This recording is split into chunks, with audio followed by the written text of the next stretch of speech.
Hello K1 Visa filers! Kumusta po ang lahat? For this video, I'm just going to share with you the step-by-step process on how to pay for your medical fee online. So if you're new to my channel, don't skip this video. Mag-subscribe ka na and click the bell button to get notified on my uploads about K1 Fiancé Visa and adjustment of status, and especially mga update right now sa processing ng visa.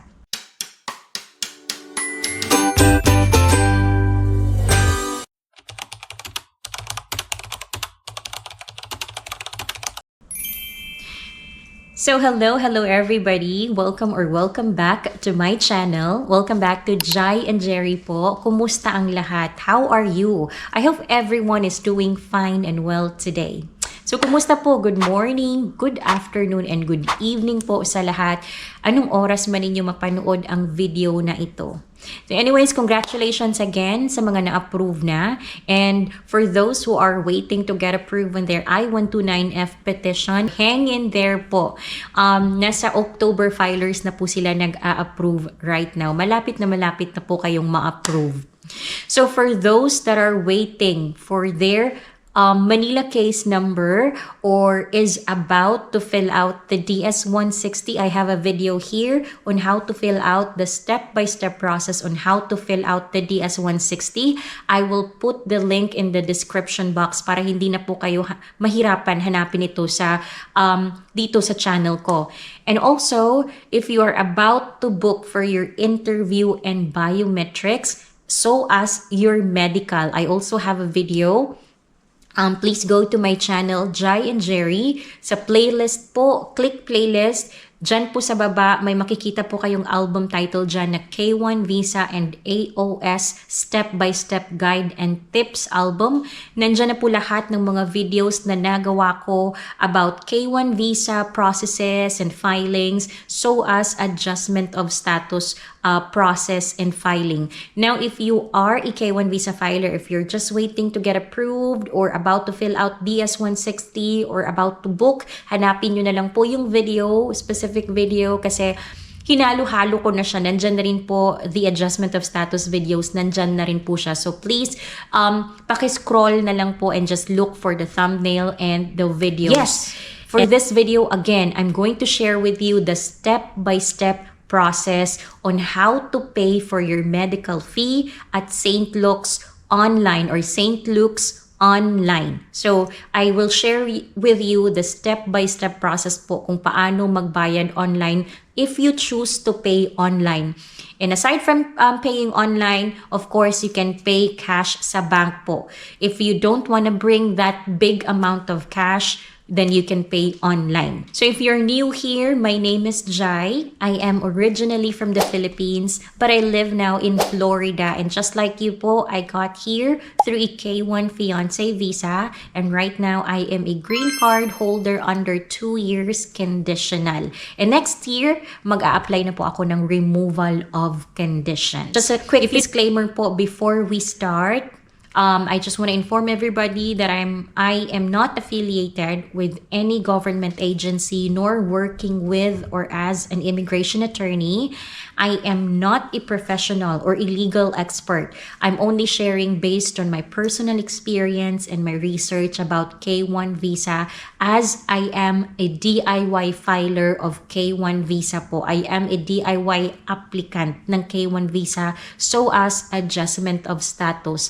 Lahat po ito ay DIY lang po. Ako lang nag-process, kami lang po ng asawa ko. And I encourage everybody to do your own research as well. Mas maganda na rin po na meron kayong alam, especially with the current situation right now, mga processes and mga updates, mga pagbabago po sa visa process. Mas maganda na meron din po kayong alam in time. Baka po may interview kayo sa adjustment of status, which is binabalik na nila ngayon yung interview. So meron din po kayong idea paano gawin, ano ba yung gagawin. So please rely on the official website. That's usecis.gov, ustraveldocs.gov, and also the USCIS.gov. Those are the official website. I will put the link in the description box as well.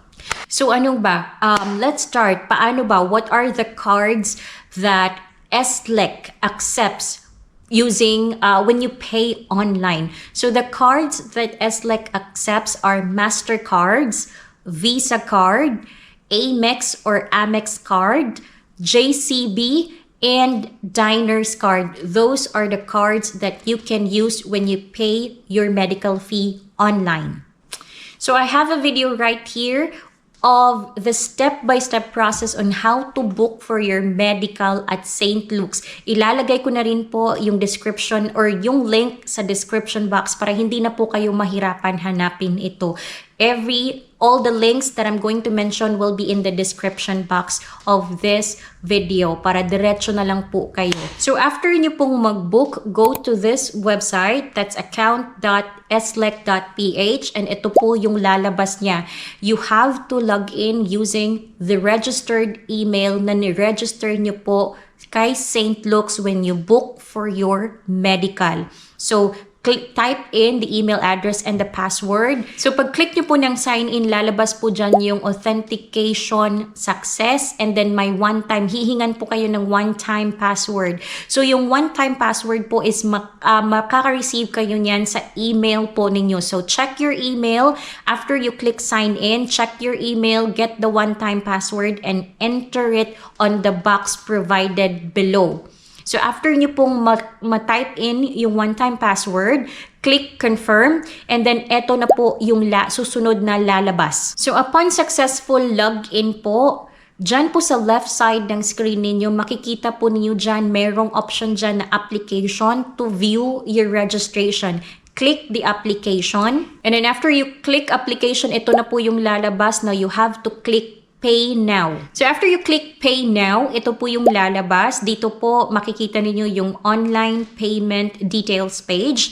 Tingnan nyo po dyan kung tama ba siya lahat. And if you need to correct something, you just click down below yung edit. Meron po dyan nakalagay na edit payment information if you need to correct something. But if okay naman po, click the box on the right side. Meron po dyan nakalagay by clicking this page, blah, blah, blah, the service, ganyan, ganyan. And then click proceed to payment.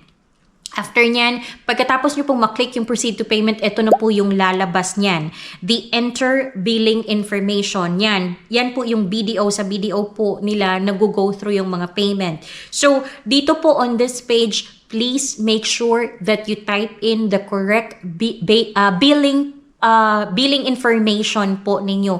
Card, mga ganyan, ikaw, the applicant. So, make sure na tama po lahat. And then pag nalagay nyo na, review it and then click next. After nyan, ito po yung lalabas niya. Enter your card details. Sa card details naman, lalabas po dyan yung card number na gagamitin po ninyo. So you just have to click what kind of card that you're going to use. And again, review the information. Ilagay nyo po yung expiration ng card, yung CVN as well. And then pag okay na po lahat, you click next. After clicking next, review the payment details. Pag okay na po lahat, always review everything para hindi po kayo magkamali. After you review everything, pag okay na siya, you click pay on the right side corner sa baba. Click pay to proceed for the payment. After payment po, enter the one-time password ulit that will be sent to your mobile number. This time, sa mobile number nyo naman po isi-send yung one-time password. So, check your phones, enter the one-time password para po ma-confirm ang inyong bayad. So, then click confirm. And after nyan, the payment status will be displayed. Ganito na po siya. Ganito po yung lalabas sa screen ninyo. Now, if the payment fails, kindly repeat the payment process and enter your correct billing information and the card details. Kung mali po siya, pag hindi siya mag-go through, i-re-enter nyo po lahat. Ulitin nyo po lahat.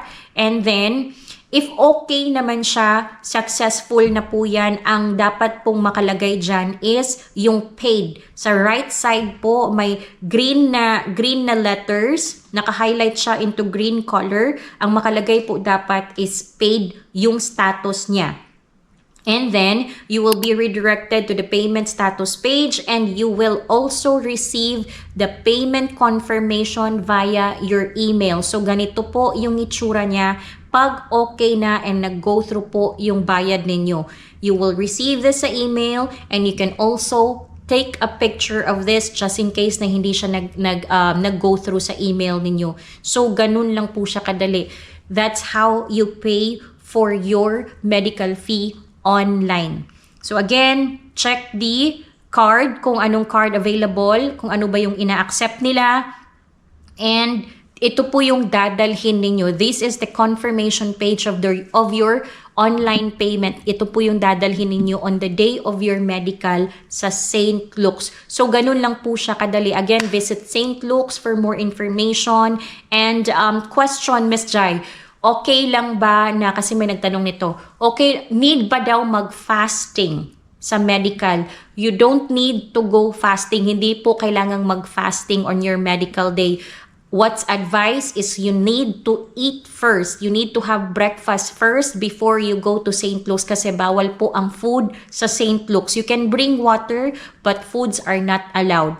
Another question, Miss Jhai, okay lang ba na mag-medical even if I have my monthly period? Yes, they allow it. They will just ask you when it started, but they will allow you to do your medical kahit po may period kayo. So, ganun lang po kadali. Again, visit my channel, Jhai and Jerry. Go to playlist. Sa playlist po, may album title dyan na K1 Visa, step-by-step guides about K1 Visa and adjustment of status videos. Nandyan na po lahat. Ano pa ba? Yes, again, how to book, nasa description box na po yung link on how to book for your medical. And this, how to pay, ilalagay ko rin po sa description box. And ganun po yung step-by-step na gagawin ninyo para hindi na po kayo mahirapan. If you feel like you don't wanna carry a big amount papunta po sa St. Luke's, you can pay online. And those are the available cards na pwede nyo pong gamitin when you pay online. So good luck everybody. Ano pa ba? If may mga changes, I have actually uploaded a video of what are the most updated requirements for your medical at St. Luke's. I just uploaded that one. If there are changes, please visit the comment section or the description box as well kung may mga changes po sa requirements. So thank you very much everybody. Maraming salamat po. Don't forget please to give this video a like, a thumbs up, and share this to anyone you know that is still processing their K1 visa and is about to book for their medical. And yes, if you haven't subscribed to my channel, mag-subscribe ka na para hindi ka huli sa mga updates and sa mga balita and mga changes right now regarding K1 visa application. So good luck again. Good luck everybody. Mag-relax lang po kayo, stay healthy, stay hydrated, have enough rest para hindi po kayo masputum. Thank you very much, and I hope to see you in my next video.